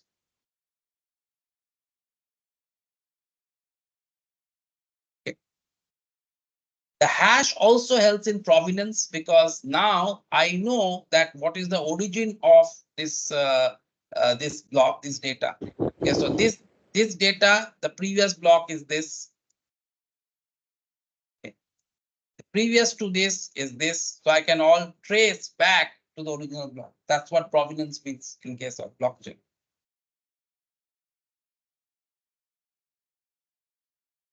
Okay. And then finally, the distributed database, that means this block is not in one node, it is multiple nodes. Okay. So they are multiple nodes. If I have to make a change in one node, so I can make a change here. Okay, so I can mine. And even if I make this one node consistent,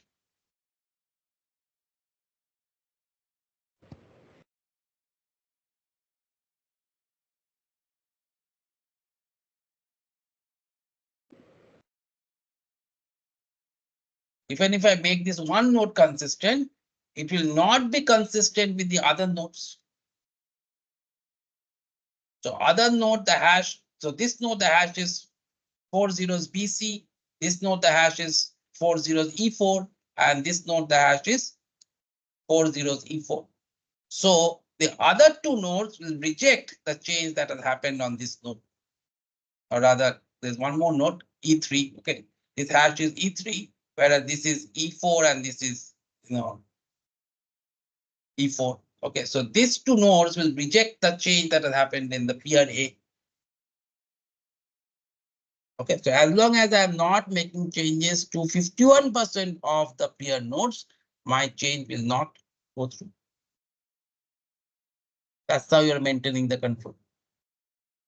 Clear?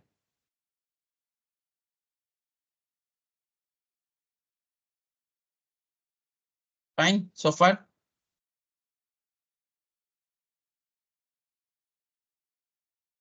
Now, Makram, if you can put yourself on mute. Yeah. So what has this to do with, let's say, something like traceability of food or, finding out, let's say, a document or traceability of product in a logistics supply chain? This doesn't seem to have any relevance to those kind of problems.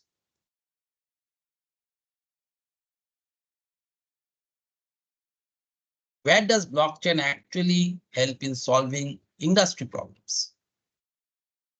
Any views?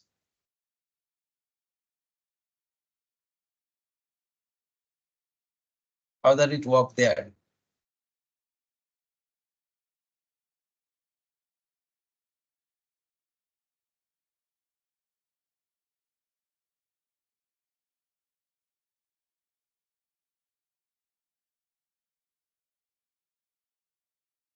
Anybody?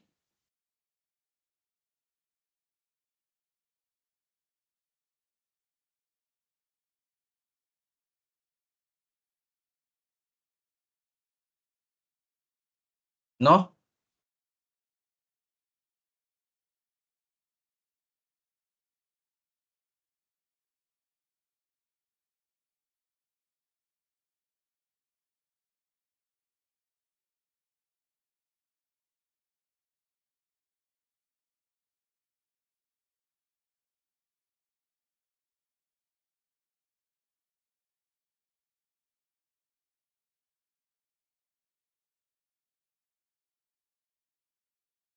Let's take the problem of cold chain, okay?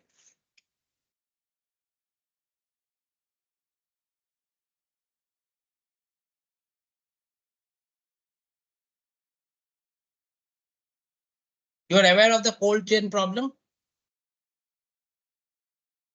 Yes or no? No, sir. No, sir. Cold chain problem means there are some food item, let's say milk or ice cream, okay? It is passing through various stages. Let's say I have a farm.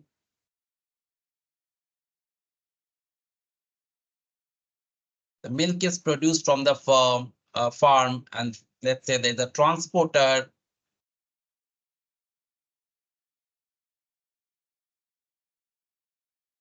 is taking the milk from the farm to the ice cream factory.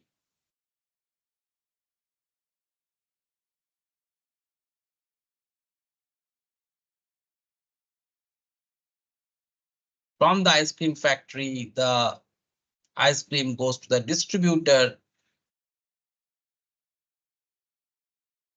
Or let's say transporter is there in between.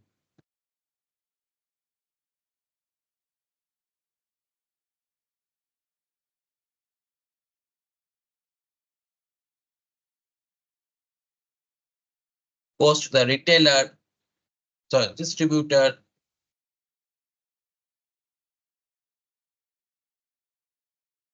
Distributor again, there'll be a transporter, and finally there'll be a retailer. So there are many people who are changing hands.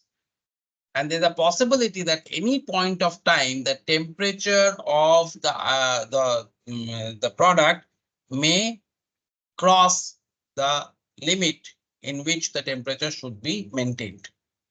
And as a customer, I want to know that if the temperature has crossed, that is point number one. Point number two is if the temperature has crossed the limits, then such ice cream should never reach the retailer. As a second step. Okay. Now, how this problem can be solved?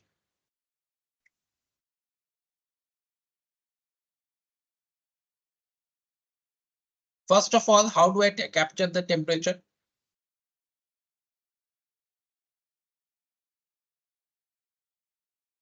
Temperature of the product. What is the method of capturing the temperature of the product? Let's say whether it's a milk, whether it's the ice cream, how do I capture the temperature of the product?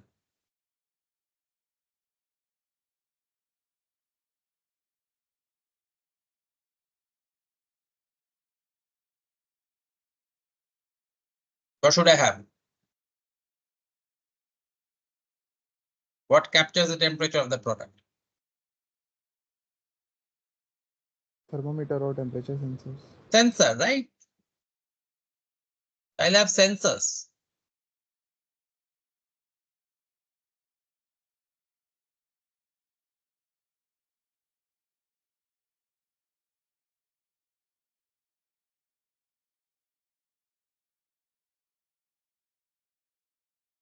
Each of these sensors will capture temperature, correct? Yes or no? Yes, sir. Then I'll put all of this data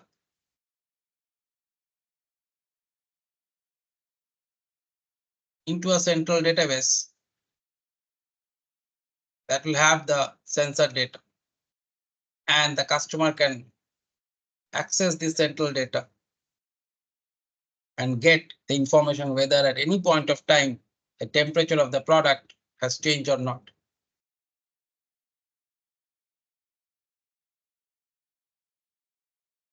Can this be a solution?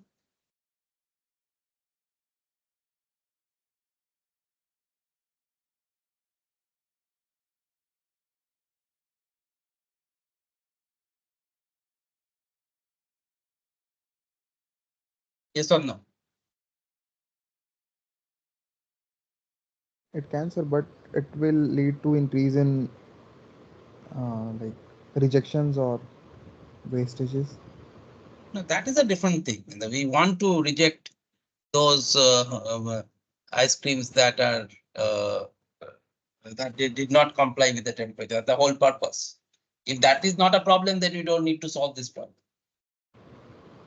So instead of storing every data, because instead of that, whoever is actually wherever is receiving the data, it should be validated and then reject the orders. No, the state is coming from the sensors. Where is that to, what is that to validate? Directly it is coming Means from the like- sensors to into the database. Okay. First of all, is this solution with blockchain or without blockchain? Can this solution be called a blockchain solution? So without blockchain, it can also be done. This particular solution, is this a blockchain solution or not a blockchain solution? Not a blockchain solution. Not a This is blockchain. not a blockchain. Why is it not a blockchain? Because it's centralized. Because Because the centralized database.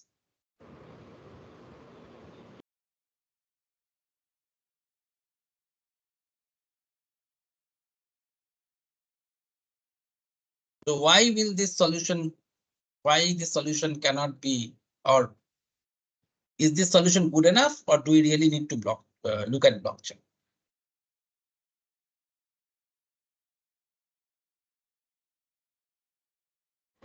Sir, if this centralized system gets down, then we will not be able to get the information. Down, so you will have a backup server. Down is not an issue, na? You don't need a blockchain for redundancy. Redundancy can be created in many ways. So there could be a chance of missing data. Missing data from where? Sensor data coming from here to the database. That Or will be there in any type of data that you have. Maybe manipulating this data in the database. Okay. So the first question is that who controls the central database? Because remember, blockchain application of blockchain comes only when there are multiple legal entities involved. If all of these were same legal entity, then there's no case of a blockchain.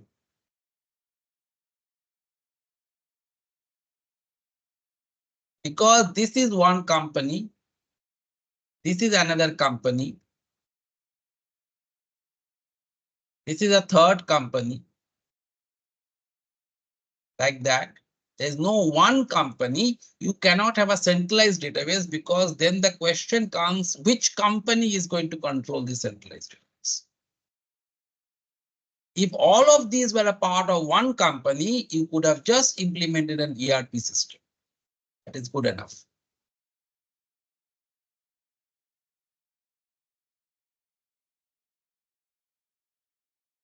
Correct.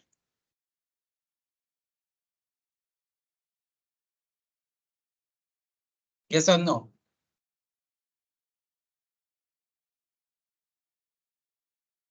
This concept is clear.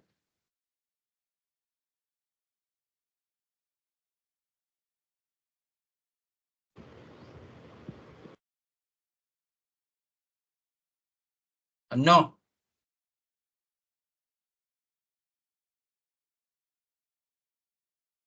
Okay. Seems there's a lot of confusion. So I will take one more session, next session on blockchain, because I think still things are not clear. Am I correct? Things are not clear. That why do you need a blockchain? Yeah, I anticipated so. Up to this is clear. What is a cryptocurrency is clear. How cryptocurrency works is it clear, or is there some confusion there?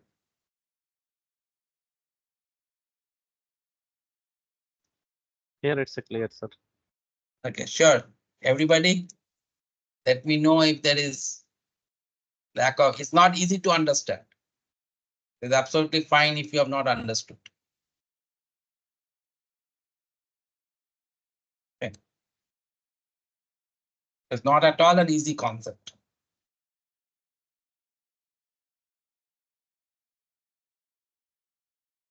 So fine, I'm assuming that cryptocurrency part is clear, but this part is not clear, right? Is this part clear that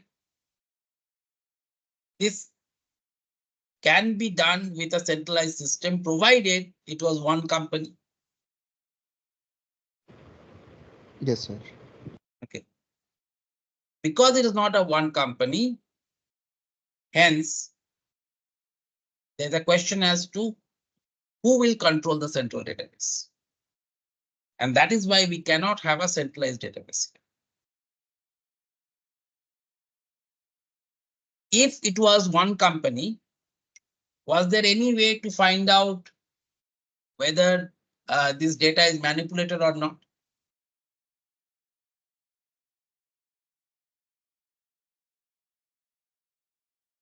If it was one company and you had a centralized system, is there, like some of you are saying, if the sensor data itself is manipulated in database, or is it possible to control? Yes or no? Yes, if permissions are how the security permissions are all out there. No, the central database is under the control of somebody, right? That organization. So the organization can always change that data.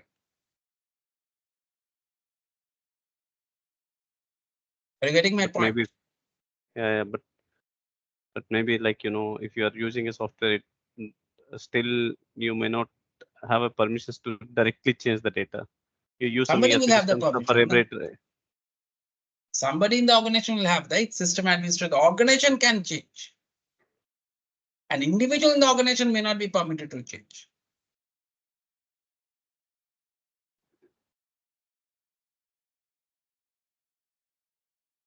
Are you getting my point or no? Organization is different. Individuals in the organization are different. Certain specific individuals in the organization may not have permission to change, but if the organization decides to change the data in a centralized database, can the organization change the data? Yes or no?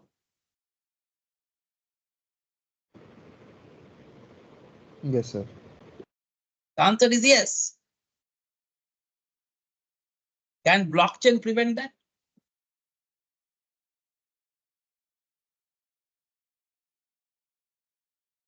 Can blockchain prevent an organization changing the data at source? It's kind of more private blockchain. And again, here also it can be done actually. If a group of people together comes and then. No, okay. Things are not clear at all, I think. Okay, so I'll take one more session on this. Blockchain cannot prevent the data changing at source. Blockchain cannot prevent if any data is tampered with at source. Blockchain can only prevent if the data is subsequently changed.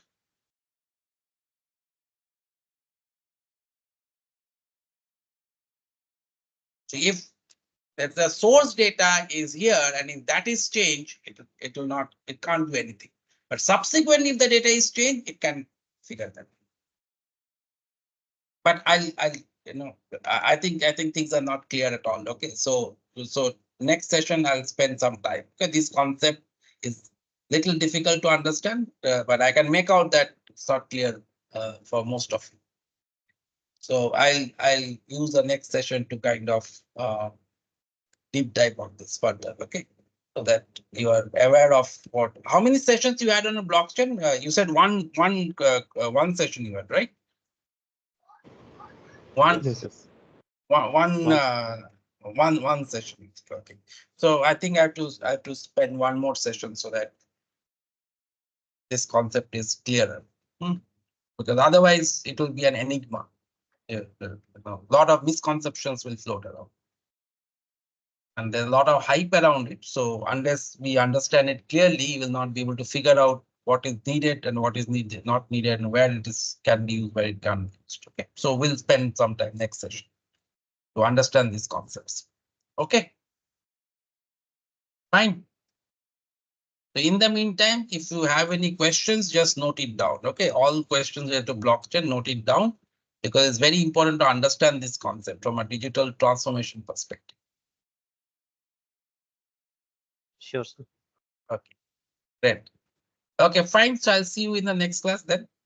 Okay. Thank you. Bye, everybody. Bye. Okay. Yeah. Thank you. Yeah.